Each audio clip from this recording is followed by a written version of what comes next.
Hello, good evening दोस्तों, कैसे हो? एकदम बढ़िया चल रहा है। चलो, सभी तैयार हैं एकदम से कॉपी पेन लेकर के? देखो, आज हम स्टार्ट करते हैं उससे आगे समबाहु त्रिभुज जो हम पढ़ रहे थे, आज हम समद्विबाहु पढ़ेंगे। ठीक है। अब देखो, समबाहु त्रिभुज ये मत समझना कि पूरा हो गया, वो पूरा नहीं हुआ है। पूरा इसमें हालांकि देखो कोई भी चैप्टर नहीं होता, वो चलता ही रहता है, उसमें नए नए कैसे न कैसे क्वेश्चन आते रहते हैं। लेकिन कुछ जानकारियाँ जो आपने नहीं पढ़ी हैं तो वो आगे चल के आप पढ़ेंगे तो उसके साथ में उसको मिक्स कर देंगे। बात समझ में आई ना? यानी कि जैसे जैसे जानकारियाँ बढ़ती जाएंगी वैसे वैसे सवाल का लेवल बढ़ता जाएगा। ठीक है। तो अभी हम स्टार्ट करते हैं समद्विबाहु। ठीक है ना? समद्विबाहु त्रिभुज यानी ऐसा ट्राइंगल जिसकी दो भुजा बराबर हो। क्लियर है क्या? समद्विबाहु त्रिभुज कहलाता है। ठीक है ना? आइसोसेलेस कह सकते हैं इसको, आइसोसेलेस कह सकते हैं इसको। ठीक है, ओके। तो ऐसा ट्रायंगल, ऐसा त्रिभुज जिसकी दो भुजा बराबर हो, तो इसके लिए हमें समझना पड़ेगा। सबसे पहले आपको मालूम है कि मैं आपको बेसिक तरीके से सारी इसकी जानकारी देता हूँ, कहाँ से कैसे कोई चीज़ निकालते हैं, कहाँ से कौन सी बात आती है। वही सेम टू सेम प्रोसेस है जो आपने पहले पढ़ी है। देखो, हम बात करें अगर समद्विबाहु त्रिभुज की, तो उसमें क्या खास बात होगी? उसमें खास बात होगी कि उसकी कोई भी दो साइड इक्वल होगी। जैसे मान लेता हूँ मैं, ये दो साइड इक्वल है। ये देखो यहाँ पे डबल निशान लगाया है, लेकिन इसके मान लो एक लगा दो या दो नहीं लगाएंगे। दो लगाने का मतलब तीनों बराबर हो गई, ऐसे तीन डंडे खींच दिए मतलब अलग हो गया। कैसे भी करके समझ सकते हो, एक लाइन खींचो या तीन लाइन खींचो, लेकिन दो नहीं खींचना है। ऐसे करके मेरा कहने का मतलब ये लाइन अलग है। ठीक है। तो ये दो भुजा इसमें बराबर हैं। त्रिभुज का नाम है ए, बी और सी। ध्यान से देखना, सारी बातों को समझना, एक एक चीज़ समझ में आएगी, आगे देखना। अगर ये दो भुजा बराबर है, मैं सारी बात करूँगा, जो पहले पढ़ चुके हैं वो भी देखो बीच बीच में। अगर ये दो भुजा बराबर हैं तो इनके सामने बनने वाले कोण भी बराबर होंगे। ठीक है ना? तीनों भुजा बराबर नहीं है यहाँ पे, तो इसके सामने ये वाला कोण बनता है। ठीक है ना? तो ये मान लो कि जैसे x डिग्री है, समझ गए? और इसके इस भुजा के सामने ये वाला कोण बनता है, तो ये कितना होगा? ये भी x डिग्री होगा। यानी ये दोनों क्या होंगे? बराबर होंगे। बीच बीच में मैं इन रूल्स को थोड़ा रिपीट करता रहूँगा ताकि आपको सारी बातें क्लियर हो। ठीक है। तो देखो, इसके सामने x डिग्री होगा तो इसके सामने भी x डिग्री होगा, बिल्कुल बराबर। अच्छा, जब ये दो भुजा बराबर होंगी तो इनके सामने आमने सामने कोण बराबर होंगे। लेकिन ये तीसरी भुजा अलग है, तो सीधी सी बात है, तीसरा ये कोण इस भुजा के सामने है वो भी अलग ही होगा। उसको आप y मान लो, z मान लो, a मान लो, b मान लो, कुछ भी, लेकिन वो अलग होगा। समझ गए बात को? दूसरी बात, छोटी भुजा के सामने छोटा कोण मिलेगा, बड़ी भुजा के सामने बड़ा कोण मिलेगा। अगर ये भुजा इन दोनों से बड़ी है, इन दोनों से बड़ी है, तो इट मीन्स इसके सामने का कोण भी, ये भी बड़ा होगा इन दोनों से। ठीक है। चलो, अब हम इससे आगे चलते हैं। अब देखो, हम करते हैं इसके सामने वाली भुजा पे ये एल्टीट्यूड यानी कि लंब डाला। ठीक है। और जो देखो सामने वाली भुजा, इस शीर्ष से सामने वाली भुजा पे एल्टीट्यूड यानी लंब डाला गया है, तो यह इस त्रिभुज की क्या है? हाइट है। क्या है ये? ऊंचाई है। तो हम देखो इस त्रिभुज में इन दो भुजाओं को जो है वो हम नाम दे देते हैं। ए दे दो या बी दे दो, कुछ भी नाम दे दो। मान लिया जाए मैं इस पूरी साइड को ए नाम दे देता हूँ। क्या नाम दे देता हूँ? ए नाम दे देता हूँ। पूरा ए है ये, तो ये बी है। तो मुझे बताओ, अगर ये बी है तो ये भी तो बी होगा। ये बी क्यों होगा? सबको मालूम है ना भाई, दो भुजा बराबर है ना? तो आप इनको ए मान सकते हो, इसको भी ए और इसको भी, जैसे भी, कोई बात नहीं। ठीक है ना? अभी जैसे हम मान रहे हैं, कहने का मतलब ये दो बराबर हैं, इसलिए बी लिख दिया, ये ए लिख दिया। क्लियर है? ओके। अब अगर हम बात करें तो ये बिल्कुल सेंटर पॉइंट में है, बीच में है, ये इसका मिड पॉइंट है। तो अगर ये पूरा ए है तो हम कहेंगे ये यहाँ से लेके यहाँ तक a/2 है, और यहाँ से लेके यहाँ तक a/2 है। कहाँ से कहाँ तक? यहाँ से लेकर के यहाँ तक का मान कितना है? ये a/2 है। और वहाँ से लेके वहाँ तक का कितना है? a/2 है। सबको क्लियर आया? ओके। अगर ये 90 डिग्री यहाँ पर बन रहा है, ठीक है, तो मुझे बताओ, अपने पास एक त्रिभुज ए और यहाँ पर कुछ नाम दे देते हैं, जैसे मान लो ए बी सी डी आ गया ना, डी पॉइंट दे दिया इसको। समझ गए क्या? इसको थोड़ा सा अलग कर देता हूँ मैं, ये ए है। मेरा कहने का मतलब ये जो बिंदु है, इस बिंदु को मैं डी नाम दे देता हूँ। अगर मैं इसको डी नाम देता हूँ तो त्रिभुज आ गया ए डी सी। जो त्रिभुज होगा ए डी सी जो होगा वह एक समकोण त्रिभुज होगा, राइट एंगल ट्राइंगल होगा। अगर राइट एंगल ट्राइंगल होगा तो ये इसमें क्या काम करेगा, कर्ण होगा, हाइपोटेनियस होगा, बात समझ में आ रही क्या। ये आधार होगा, बेस होगा, बात समझ में आ रही क्या। और ये इसका परपेंडिकुलर होगा, लंब होगा। तो आधार, लंब और कर्ण, तो फॉर्मूला क्या होता है भाई, अगर हम निकालना चाहें तो कर्ण स्क्वायर बराबर आधार स्क्वायर प्लस लंब स्क्वायर, वो हम इसमें निकाल सकते हैं। तो हमें माना कि ये दो चीज़ दे रखी हैं और एक तीसरी ये दे रखी है, और हमें हाइट ये निकालनी है। हाइट कैसे निकालेंगे, हाइट निकालने का फॉर्मूला आपको समझा रहे हैं, ठीक है ना। नहीं दिया जाए तो बस ऐसे ही करना है। हाइट कैसे निकालेंगे भाई, देखो बी स्क्वायर बराबर होता है एच स्क्वायर प्लस क्या आएगा भाई, ए बटा 2 का होल स्क्वायर। क्या ये बात सबको समझ में आई, कैसे आई, देखो बी स्क्वायर मतलब ये कर्ण का स्क्वायर, हाइपोटेनियस का स्क्वायर है ना। तो कर्ण का स्क्वायर बराबर आधार का स्क्वायर प्लस लंब का स्क्वायर, आधार का स्क्वायर प्लस लंब का स्क्वायर, वही तो लिखा है। मेरी बात सबको समझ में आ रही है, ओके बहुत अच्छा। अब देखो अब का आपको क्या करना है, आपको तो एच का मान निकालना है। एच का मान निकालना है तो इस वाली वैल्यू को इसके पास भेज दो। जब आप इसके पास भेजोगे तो वो हो जाएगा बी स्क्वायर माइनस, ये माइनस का होगा इधर आएगा, तो इसका कोष्टक भी खोल दो तो ये होगा ए स्क्वायर बटा 4 बराबर क्या आएगा, एच स्क्वायर। बोलो होगा क्या। अब इसको इधर लिख लो चाहे इसको इधर लिख लो, एक ही बात है, मतलब ये पूरा पार्ट इधर लिख लो, दोनों क्या हैं, ये बराबर हैं। तो हम लिख सकते हैं एच स्क्वायर बराबर इसके बराबर ये, लेकिन इसका एलसीएम लेकर के इसको साथ में मल्टीपल भी कर दो, 4b स्क्वायर माइनस ए स्क्वायर बटा में क्या आएगा, 4। बोलो आएगा क्या, 4 और 1 का एलसीएम 4 ले लिया और 4 इससे गुणा हो जाएगा, 4b स्क्वायर और माइनस ए स्क्वायर आ चुका है। ठीक है, आप अपनी कॉपी में सॉल्व करके देख सकते हो। तो अगर हम h की वैल्यू निकालें तो h की वैल्यू मतलब ये क्या होगा, स्क्वायर हटेगा, स्क्वायर हटेगा उधर रूट लगेगा, तो आंसर आएगा 4b स्क्वायर माइनस ए स्क्वायर बटा में कितना आएगा भाई, 4, और ये पूरे पे अंडर रूट। अब ध्यान देना, देखो बहुत से ध्यान देने की कोई बड़ी बात नहीं, लेकिन बहुत से बच्चों को नहीं पता है। मेरा कहने का मतलब अगर कभी भी संख्याएं ऐसे प्लस माइनस में होंगी तो उनका स्क्वायर नहीं निकलेगा जब तक कि वो पूरी सॉल्यूशन नहीं हो जाती। और ये देखो स्क्वायर पूरे पे लगा है तो 4 भी लगा है, 4 का स्क्वायर निकल सकता है। अगर ये यहाँ पे गुणा में होता तो बिल्कुल इसका स्क्वायर रूट निकल जाता है। ठीक है, तो इसका स्क्वायर रूट हम निकालेंगे, ये नहीं निकलेगा, ये स्क्वायर रूट के अंदर ही रहेगा, 4b स्क्वायर माइनस ए स्क्वायर ऐसा है और ये ऐसा ही रहेगा। लेकिन बट्टा वाली संख्या स्क्वायर से बाहर निकल गई है, तो स्क्वायर रूट इसका कितना हो जाएगा भाई, 2 हो जाएगा। तो अपने पास इसकी h जो है, हाइट जो है समबाहु त्रिभुज की, समद्विबाहु त्रिभुज की हाइट वो ये आई है। तो मैं इसको यहाँ लिख देता हूँ, इसकी हाइट जो आई है वो कितनी आई है भाई, देखो यहाँ पर हम लिख सकते हैं 4 है ना, 4b स्क्वायर माइनस ए स्क्वायर बटा में 2 और ऊपर वाले का अंडर रूट, ये इसकी क्या आई है, हाइट आई है। मेरी बात समझ में आई है। अब मैं इसको साफ़ कर देता हूँ, आपको सबको समझ में आ चुका है, कोई दिक्कत नहीं, कहाँ से कैसे क्या आया। ओके, तो वो चीज़ हमें क्या करनी होती है, याद करनी होती है। लेकिन एक बात का ध्यान देंगे, याद करते समय यहाँ पर हमने दोनों साइड जो इक्वल है वो b मानी है, तो b कहाँ पर आ रहा है, यहाँ पर b आ रहा है। अगर आप दोनों साइड a मानते हो तो यहाँ पर a आ जाएगा। समझ में आ रही बात। तो अगर बुक्स में कोई फॉर्मूला उल्टा सीधा दिखे तो ऐसे मत सोचना कि ये a बताया था यहाँ तो b आ गया, ये कहीं से नहीं आता भाई, आप ही बनाने वाले हो, इसे बनाया करो, ठीक है ना, खुद बनाया करो। तो दोनों जगह b आ गया, यहाँ वाली भुजा a। अगर आप इस भुजा को a की जगह b मानते और इन दोनों को a मानते तो यहाँ पे ये एक्सचेंज हो जाते, बस बात खत्म। लेकिन ध्यान देना, आपने कौन सी भुजा, अगर ये फॉर्मूला यूज करते हो 4b, यहाँ पे b यूज करते हो तो b कौन सी भुजा है, जो दोनों में बराबर है। बात समझ, ध्यान देना इस बात है ना। चलो अब हम बात करते हैं इसका एरिया। एरिया का मतलब क्षेत्रफल। तो क्षेत्रफल क्या होता है, 1/2 गुणा आधार।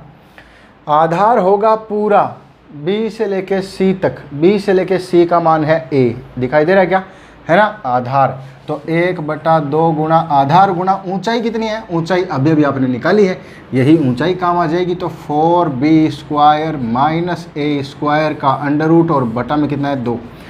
ये देखो एरिया यानी क्षेत्रफल, समद्विबाहु त्रिभुज का क्षेत्रफल होगा 1/2 गुणा आधार गुणा ऊंचाई, 1/2 गुणा आधार। समझ में आ गया, ऊंचाई अभी अभी आपने ज्ञात की थी, अपना वही फॉर्मूला बन चुका है। तो हम इसको लिखेंगे, ये 2 और 2 नीचे गुणा हो जाएगा, a के बटा में क्या आ जाएगा भाई, 4 आ जाएगा, a/4। और रूट के अंदर क्या आएगा वो तो देखो सोल्व हो नहीं सकता, 4b स्क्वायर माइनस ए स्क्वायर। ये अपना फॉर्मूला हो चुका है। तो आपको मेरी बात समझ में आई क्या? देखो हम दोनों ही चीज़, सवाल में क्या होगा, आपके पास एग्जाम में जो क्वेश्चन आएगा उस क्वेश्चन में आपसे यही पूछता है कि आप हमें इसकी हाइट बताओ। समद्विबाहु त्रिभुज की ये भुजाएं दे रखी हैं, तीनों भुजाओं की माप दे देगा, दो भुजा ये बराबर है, तीसरी भुजा ये अलग है, इस प्रकार से, तो उसकी हाइट बताओ या उसका क्षेत्रफल बताओ। बात समझ में आएगा? मतलब हम सिंपल से स्टार्ट कर रहे हैं, एकदम से जीरो लेवल है आज, ठीक है, तो कोई दिक्कत नहीं मेरे हिसाब से। तो इसका जो ये तो हो गई हाइट, और हम अगर इसके एरिया की बात करें तो एरिया क्या होगा भाई, a/4 रूट के अंदर क्या आएगा 4b² माइनस a²। ये लो जी, ये इसका क्या आ गया, एरिया आ गया।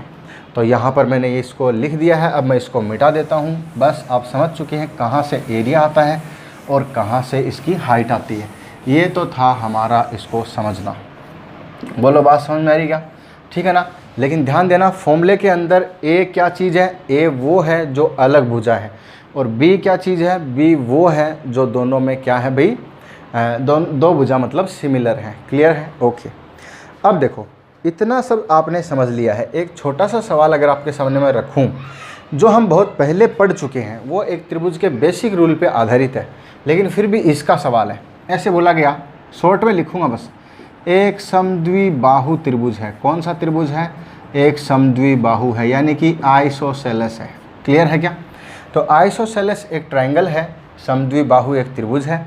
इस त्रिभुज में क्या होगा कि दो भुजा दे रखी हैं आपको, दो क्रमागत भुजा जो नंबर से आने वाली, एक के बाद एक भुजा की लंबाई 7 सेंटीमीटर है और दूसरी भुजा की लंबाई 15 सेंटीमीटर है। सिर्फ इतना ही दिया गया है। तो उसका परिमाप बताओ। क्या बताओ भाई? परिमाप बताओ। परिमाप को ही परिमिति कहते हैं, परिमिति भी पूछ सकता अगला, और उसी को आप इंग्लिश में क्या कहते हो? पैरामीटर कहते हो। ठीक है ना? ओके, तो पैरामीटर बताओ। तो आपके सामने सवाल आपको सबको समझ में आ गया। एक समद्विबाहु त्रिभुज, ऐसा त्रिभुज जिसकी दो भुजा बराबर होंगी। क्लियर है क्या? तो दो भुजा बराबर होंगी। आपको दो भुजा दे रखी है, एक 7 और एक 15 है। अब इसमें बराबर कौन सी होंगी? अब अपने पास दो कंडीशन हो सकती है, या तो ऐसा हो 7 सेंटीमीटर और दूसरी भुजा भी 7 सेंटीमीटर और तीसरी हो जाए 15 सेंटीमीटर। क्योंकि समद्विबाहु है, आइसोसेलेस है, इसलिए दो भुजा तो इक्वल होंगी, लेकिन वो होंगी कौन सी वो हमें नहीं मालूम। चलो दूसरा काम ये हो सकता है कि 7 सेंटीमीटर वाली अकेली हो और 15 सेंटीमीटर और 15 सेंटीमीटर हो। बात समझ में क्या?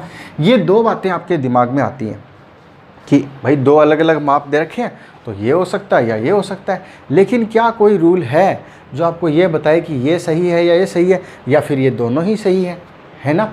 तो हमने देखो एक त्रिभुज का फर्स्ट क्लास, अभी तो हमने देखो समद्विबाहु स्टार्ट किया, इससे पहले हमने समबाहु स्टार्ट किया, समबाहु से पहले हमने ट्रायंगल टॉपिक स्टार्ट किया था। उसमें मैंने आपको एक बात सिखाई थी। वो क्या सिखाई थी कि कोई भी त्रिभुज बनने की क्या तरीका होता है, क्या संभावना है, कौन से रूल से बन सकता है। तो मैंने बताया त्रिभुज की 3 भुजा होती है ना, ए, बी और सी। माना अलग अलग माप हैं, बराबर माप है या कैसे भी माप हैं। तो उसमें क्या होता है, किन्हीं भी दो भुजाओं को ले लो, जैसे इन दो को ले लिया, इन दो भुजाओं को जब जोड़ोगे ना, इनका सम करोगे, सम ऑफ ए एंड बी, इन दोनों का योगफल इस तीसरी भुजा, थर्ड साइड जो बच गई, इससे बड़ा होगा, यानी कि इनका योगफल तीसरी से बड़ा होगा। अब इसका ही ज़रूरी नहीं, आप इनका ले सकते हो। अगर आपने इन दो का योगफल लिया है ना, इन दो का, तो वो इससे बड़ा होगा। यही ज़रूरी नहीं है, अगर आप इन दो का लेते हैं ना, इन दो का, ए और सी का योगफल, यानी ए प्लस सी अगर करते हो तो ग्रेटर देन टू बी। बात समझ में आ रही क्या? A plus C is greater than two B. Clear है? ठीक है। ऐसा कहने का मतलब किन्हीं भी दो भुजाओं का योगफल क्या होगा, तीसरी भुजा से बड़ा होगा। ये नियम होता है बनने का। और अगर डिफरेंस करते हो तो छोटा होगा, यानी सम करते हो तो बड़ा होगा, अधिक होगा। बात समझ में आई क्या? और डिफरेंस यानी अंतर करते हो तो वो क्या होगा, छोटा होगा।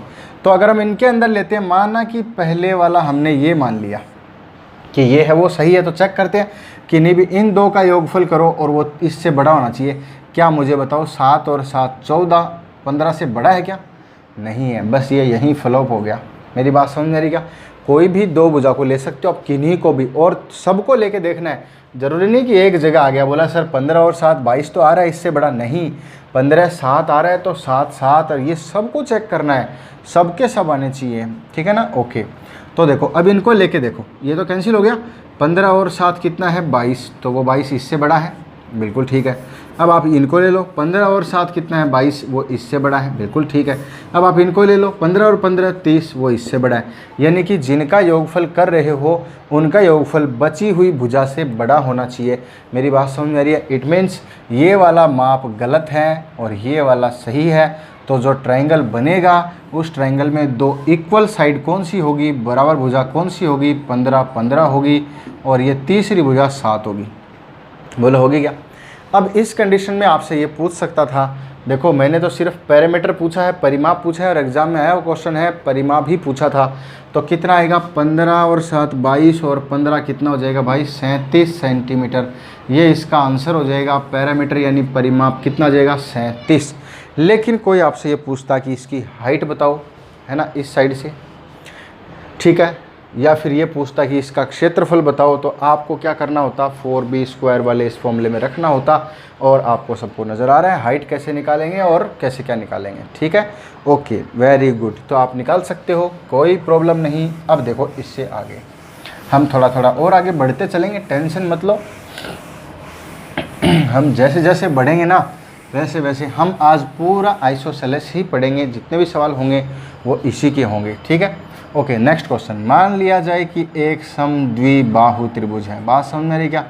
और एक समद्विबाहु त्रिभुज है यानी कि आइसोसेलेस है, ठीक है ना। और इस समद्विबाहु त्रिभुज की जो भुजा है वो कितनी है? मान लिया जाए कि 5 सेंटीमीटर है, दूसरी भी 5 सेंटीमीटर है और तीसरी मान लिया जाए कि 6 सेंटीमीटर है। सबको माप दिखाई दे रहा है, 5 सेंटीमीटर, 5 सेंटीमीटर और 6 सेंटीमीटर। ये इसकी 3 साइड हमें दे रखी है, ठीक है। ओके, अगर ऐसा है तो क्या आप बताएंगे कि इसका हाइट कितना होगा, इसका एरिया कितना होगा? तो देखो हम फटाफट ऐसे कर सकते हैं, वेरी सिंपल।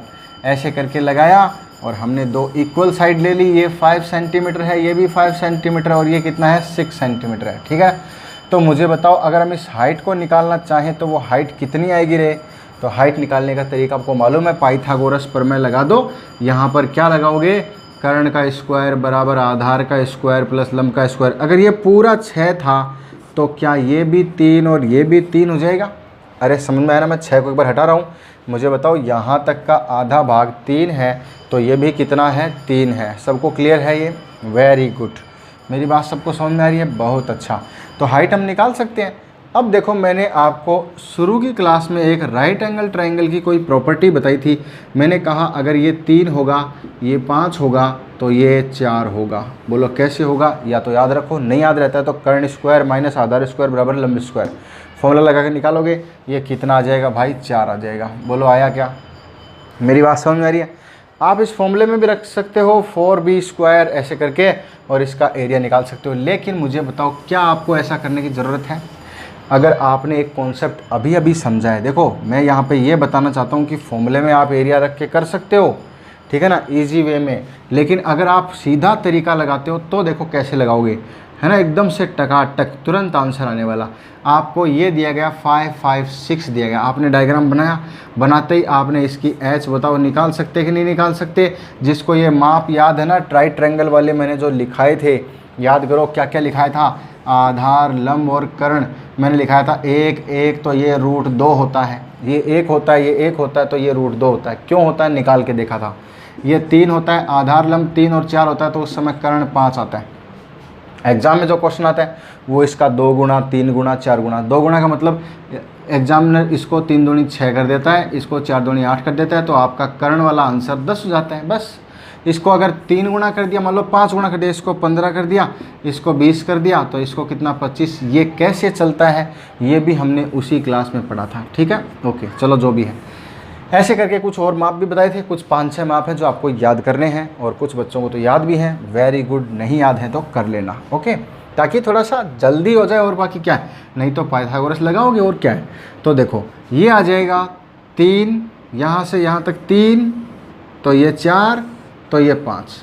समकोण त्रिभुज है ना, तो ये 4 आ जाएगा। पाइथागोरस लगा के निकाल लो वरना आ जाएगा। ओके चलो थैंक यू। अब इससे आगे देखो, अब मुझे बताओ अगर ये समकोण त्रिभुज है तो उसका जो फॉर्मूला होता है वो क्या होता है रे? 1/2 गुणा आधार गुणा ऊंचाई। तो आधार यहाँ तक का लोगे ना, यहाँ तक का, तो फिर इसी का एरिया निकलेगा।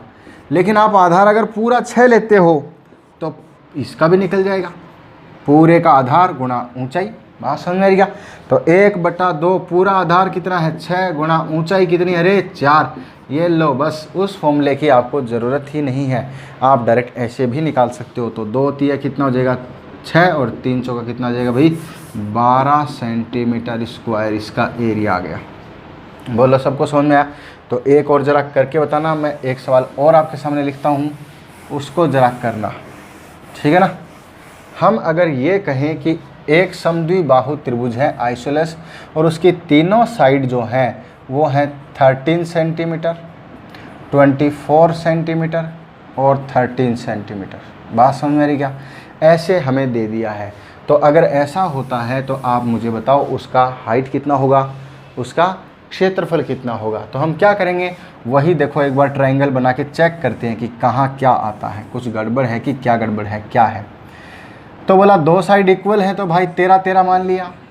ये 24 है, बीच में से काट दिया, बीच में से काटा 12 इधर आ गया, 12 इधर आ गया।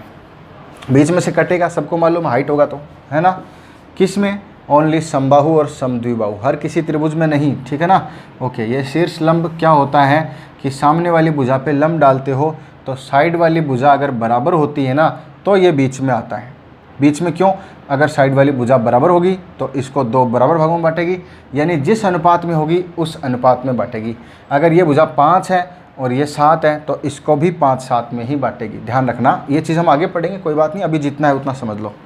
तो हम ये कहना चाहते हैं कि आप मुझे बताओ, अगर ये 12 आ गया, ये 12, तो ये कितना होगा, और ये 13 है, तो आपके पास एक समकोण त्रिभुज है, ये हाइट है, तो ये कर्ण है, ये आधार है और ये लंब है। तो क्या करोगे बोलो, कर्ण का स्क्वायर यानी 13 का स्क्वायर बराबर आधार का स्क्वायर और प्लस लंब का स्क्वायर। आधार का स्क्वायर किसका मतलब 12 का स्क्वायर और लंब का स्क्वायर मतलब h का स्क्वायर। अब आपको h का स्क्वायर निकालना है तो 12 को इधर भेज दूं, 13 का स्क्वायर कितना होता है 169 माइनस 12 का स्क्वायर 144 बराबर h स्क्वायर। देखो ध्यान से, अरे 12 इधर आ गया, 144 हो गया ना स्क्वायर।